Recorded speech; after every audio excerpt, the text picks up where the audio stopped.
Ladies and gentlemen, welcome to the Global Apparel Sourcing Expo, the conference of the Global Apparel Sourcing Expo. This expo is organized by the IAF and its partners ForSource and Sourcing Journal.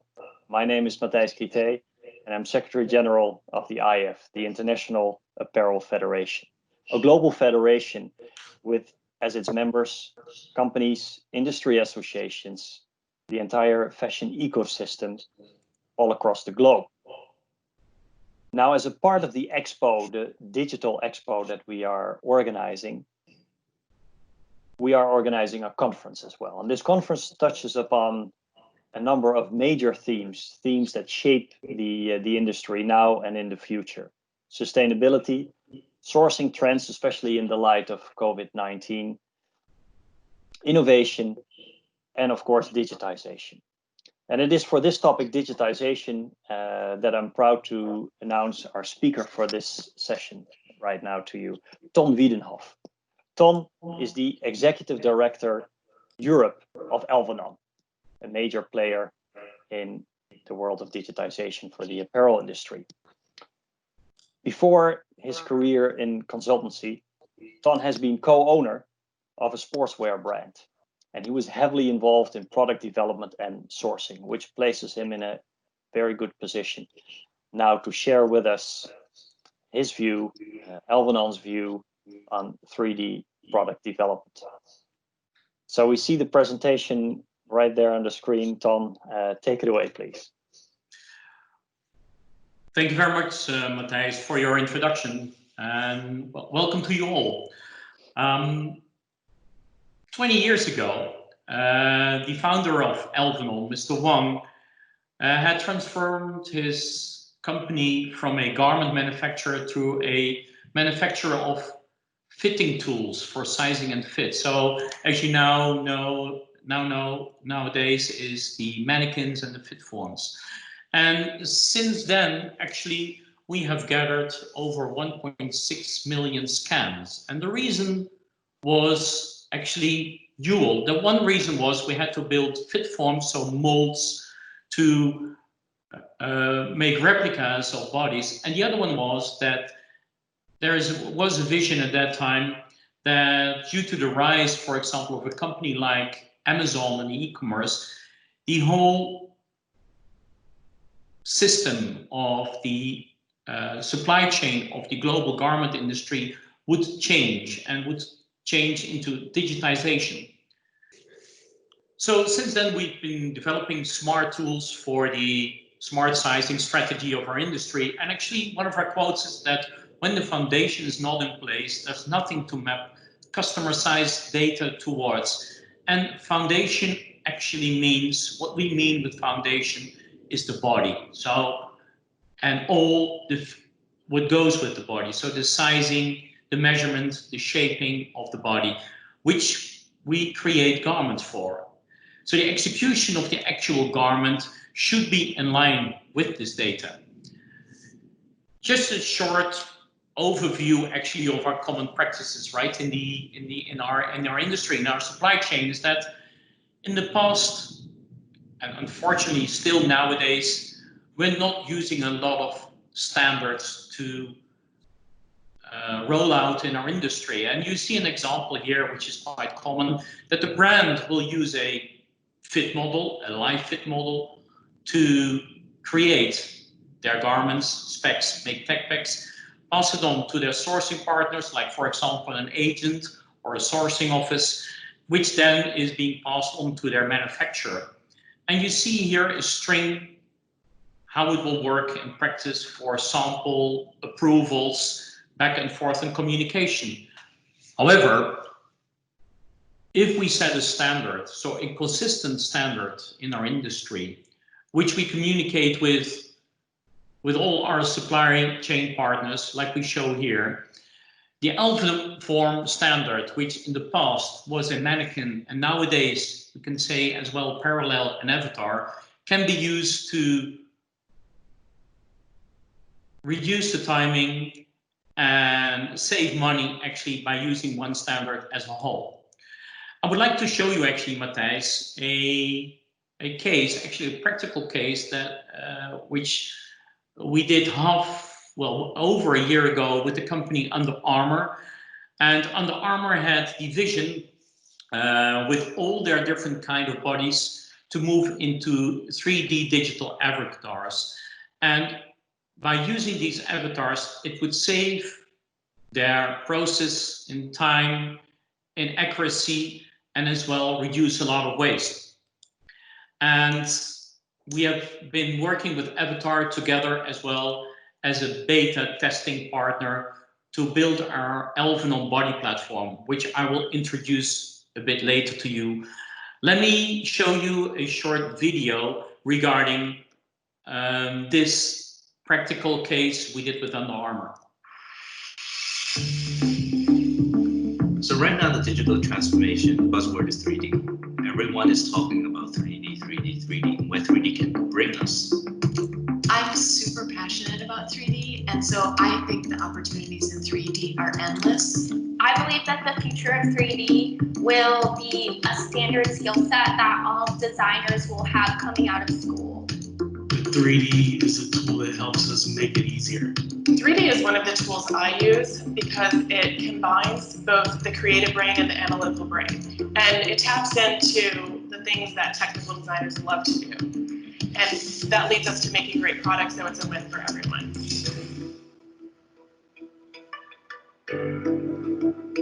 So Alvanon was founded 20 years ago in the belief that one day the apparel industry would be digitized. When we started building, our Alva forms, which is one of our first products that we launched to the market, we built the body in 3D, and that was 20 years ago. So the market was not even close to using 3D, but we built it in 3D. And the whole idea for doing that is so that when this day comes, we would be able to use that 3D asset in the digital realm. 2D is really just the starting off point. We're now having different conversations. We're talking about volume. So we're taking something that's flat and we're draping it into 3D, but then we're adjusting it for the volume of bodies. Under Armour was one of the first beta testers for the Alvanon body platform, and they're really an integral partner of ours. With Under Armour, they were very candid with us what their needs were, and we were very candid with them what we could and could not do. They've been doing 3D in the core size for a long time, and this is just the next progression of how do we look at that on a full size range and make sure that we are really fitting everyone in the market exceptionally well. They understand that, we understand that, and so the partnership and working with them, was just symbiotic. It worked really well. We can learn more about how to fit different populations, particularly in sport. We want to learn how to fit the rugby athlete. We want to learn how to fit the runner, the elite runner, and the marathoner. We want to learn how to fit a football team so that they can perform at their best. And Alvanon has been one of the companies that have been truly supportive in building tools that will allow us to create those digital assets and make them standard. So we are using 3D to replace our first physical proto with virtual protos. And with that, what we're able to do is get our style aligned a lot earlier, and we can get costing in much earlier than with a physical proto. So it's really increasing our speed to fit approval, which is what we want at the end of the day. And we're producing physical samples, which is amazing. Now, with the body platform and the full size range that they have, they're now able to do that prototyping of all of those samples without creating the fabric, without creating the waste, and be able to do that really quickly in 3D, which is a game changer. Training the vendors on our 3D standards is a lot of work. It's a long process, but it's one of the most rewarding processes, because once they send something that meets our standards, we can make a million business decisions off of it, and we can leverage that 3D asset for other needs within the business. In an Under Armour's case, they have an extremely large size range. They fit very small up to a 5XL. What's awesome about that, the Alvanon body platform, is it's instant. vendors and the teams at Under Armour can just simply download it. It's a very quick and easy process, so that globally all of their vendors have that same virtual standard in all of the sizes, and that happens really pretty fast. It's such an interesting time because pattern making skills are something that is becoming a lost art. So bringing 3D into the equation, it's encouraging people to kind of reinvent themselves in 2D to be able to use it for 3D. So we've been able to tap into a level of competency within 2D up here at Under Armour to allow us to make better product and to make product fit better. But then we have the excitement that comes through 3D, and we can share that instantly. Since everything is moving towards a 3D or a more digital way of working, the possibilities are endless with automation, recommendation, and new customer-facing experiences with AR, VR, mixed reality, holograms. I can't wait for the day that I can touch and interact with an actual hologram.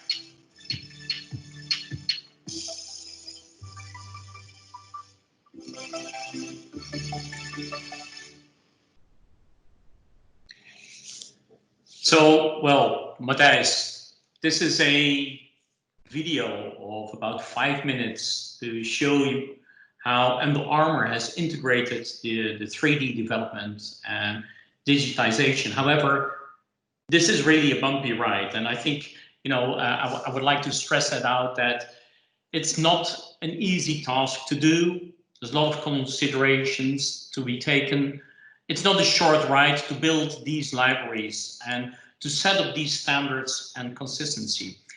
And Alvanon has set up the standard for this body, which I mentioned to you earlier, and Under Armour has helped us on the beta testing of the Alvanon body platform.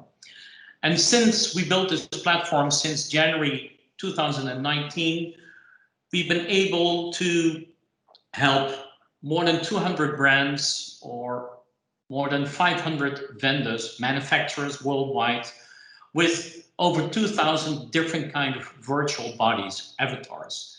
And they are compatible with, up to this moment, 8 different kind of softwares. And these avatars have features, and these avatars come in, at this moment, 3 different kind of poses to drape the garments on and using for fitting, size set fitting, shaping, and so on. And from this quarter onwards, 2 extra new standard poses will be introduced each and every quarter. The avatars come with seam line and key points of measurements. And I will show you what this means.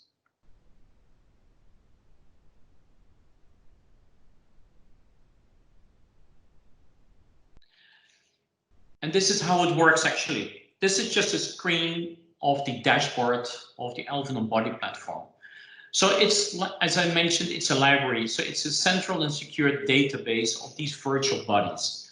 And these bodies, these virtual avatars, are encrypted. And the reason is because, well, we have the common practice, unfortunately, as well in our industry, is the copying right out of from the internet, for example. So it's being encrypted. So it can only be used in the own organization of our client. And it gives the possibility to monitor and control these virtual bodies in the supply chain. As I mentioned, at this moment, 8 software partners are being supported on the Alvanon body platform with their software. And Gerber, Lectra, and Morgan Technica will be joining very soon. We're collaborating with them. What I would like to do at the end of this presentation is as well, what does it mean? How does it look like? And how does this Alvanon body platform look like? And I'll show you a short demonstration of one of our software partners called Optitex, how a virtual Alvaform works and what these users see when they work and drape garments on it. So this virtual Alvaform is developed with a skin texture, and it has the point of measurement marks on it. It has various kind of seam lines, all similar to a Alvanon fit form or mannequin.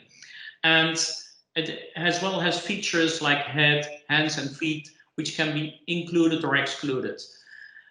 Different kind of poses, and we have numerous kind of poses can be used to start the draping of the garments. And you can see here an A pose, that's where Optitex software, for example, is starting the pose to drape the garment to until an ending pose, which you can see here on this simulation.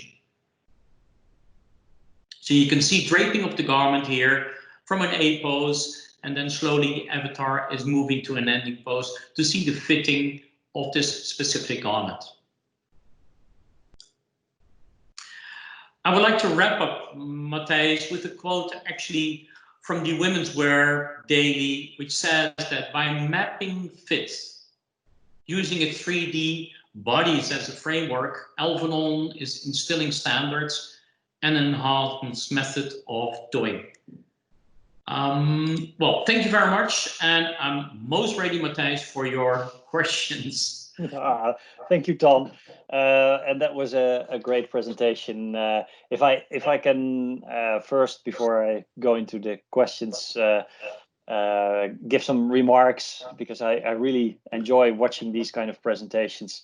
I was struck by the enthusiasm, and I'm sure you are too, of I think the lady from Under Armour, who actually says, I can't wait till these other technologies are also available.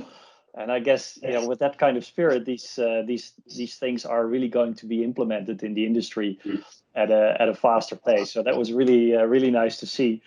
And what also struck me is that this whole infrastructure is now becoming clearer, right? With the different organizations' roles in that, and the different suppliers, including Alvanon's roles in this infrastructure globally, is becoming clearer. You can now actually start to see the whole picture with the different parties working together, and where you really are, I think, focusing on that hugely important aspect of the body, which can be underestimated, and then the whole thing falls apart. So I like that. I like that part, and the way then that platform is open, that you have to interact with the different players that provide the technology to actually use that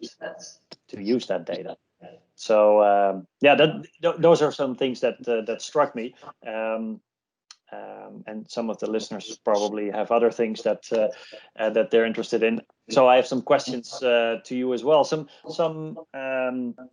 dilemmas that always come up listening to different presentations about 3D product development is the skill of pattern making. So what is your take on that? On the one hand, you could say, no, this is actually now becoming more important that you get it. And on the other hand, if you watch some other surfaces and solutions, you think, maybe it's not necessary anymore, and it's just a plug and play type of work. So what is your opinion on that? Well, yeah, it's a very good question, actually, and it's a tricky one as well, because actually, Matthijs, the tricky part is that we're talking about digitization, about software, about development, right, and innovation. However, on the other hand, we're trying to innovate and digitize a very old handcrafted skill, right, is making garments and using materials, textiles, which have different kind of parameters and ways to work with it. So actually, these skills, pattern making skills, and the base of pattern making is extremely important, at least to understand. If you can compare it, for example, with sketching or making a picture from a 2D with a drawing with a pencil on a piece of paper into using, for example, a mouse, and as well drawing. Yes, you do need drawing skills, but it's still close to each other. However, the transition from a 3D pattern maker using a really a paper pattern and using a body to drape material on it, and then transferring this into 3D, this is extremely difficult. And that's why it's difficult if there are no skills in place. Okay. So we strongly emphasize and actually motivate a lot of people now in our industry to understand, or let them take as well this basic knowledge again, which is not in place in many areas, and especially, for example, in our Western world, we left a lot of pattern making skills to our vendors and manufacturers. However, being able to design, to develop, to product develop these garments, we need to understand how it works. We need to understand how seam lines work. We need to understand how we create darts. So, long message short, these skills are extremely important to understand to move further down the line in digitization on 3D development in garments. Okay, thanks, Tom. That's a really clear answer and a really clear opinion on this, and I think that's important because we're looking at a changing technology, changing way of working. And it's also important for educators at schools, but also within companies, yes, to understand what to focus on. And sometimes the idea is, okay, all new technology, we start all over again. Old skills and old processes are not important anymore, but it's probably a blend or using that knowledge in a different way, but still having that knowledge. So yeah, that's good to know. Another question that came to my mind from your viewpoint, where you're working with a lot of companies and talking about the implementation of this, and now I guess in a more urgent way, even talking about the implementation. What in your mind are some of the major bottlenecks that companies face? Okay. Thanks for that kind of, well, easy question with a complex answer, Matthijs. Because, well, there's a kind of a couple of bottlenecks. And I think one of the major bottlenecks is are we ourselves. Okay. Because we have the tendency to think that all can be done, implemented quick. And especially during this COVID-19 period, which we have been in, we try to speed up things, and when we talk about digitization, we're talking about setting the standards first, right? So building up libraries, building up the skills, making sure that everybody is aligned. So one of the bottlenecks is to think that there's a thought that this is an easy way to move forward. Buy the software, get a training, and implement it, which is absolutely not true. It's really important to work internally in an organization and with your suppliers to get this system aligned and then introduce it. So that's a bottleneck. The other bottleneck is the lack of skills, unfortunately, in various parts of these supply chains. We have left a lot of skills to our manufacturer, which of course is good, but it means as well that it needs a strong integration with the manufacturing side, with the production side again. So not only dealing and negotiating and, let's say, working as trading, but really as a full integrated supply chain. This is very necessary to build throughout digitization in the supply chain. So that's another bottleneck. A bottleneck is short-term vision, I should say. It has to be a mid to a long-term vision. And with that all goes the skills, building up the partnerships internally and externally. I think that's the main one. And I could talk hours about this with all the experience, Matthijs, but I think that's the main part. Yeah, well, that's good to know. And you know, we are now in a conference as part of an expo, trying to connect buyers and suppliers. So everything also IAF is doing in some way has to do with the supply chain and strengthening that. And so this technology it works both ways. It doesn't work if there's not good collaboration in the supply chain. And on the other hand, it sort of helps to improve the connections. So that's why we built this Alvanon body platform, which is suitable for everybody in the supply chain. And if you allow me to, because on middle of September we will introduce new innovations and features on this body platform to ease again the next steps for this integration in supply chain. So to help vendors, manufacturers collaborate with their brands, with their clients, with their consumers to speed up this process. So that's exactly the place we as Alvanon would like to be, to facilitate these steps and creating the library of body standards. Great. Well, that's good news. That helps us all forward. So looking at the time also on that, I'd like to end this session, Tom. And I'd like to thank you very much for sharing your and Elvanon's insights and answering the easy but tough to answer questions. So thanks a lot. I wish you guys the best of luck on this quest in the industry. Thank you very much. You're welcome, Matthijs.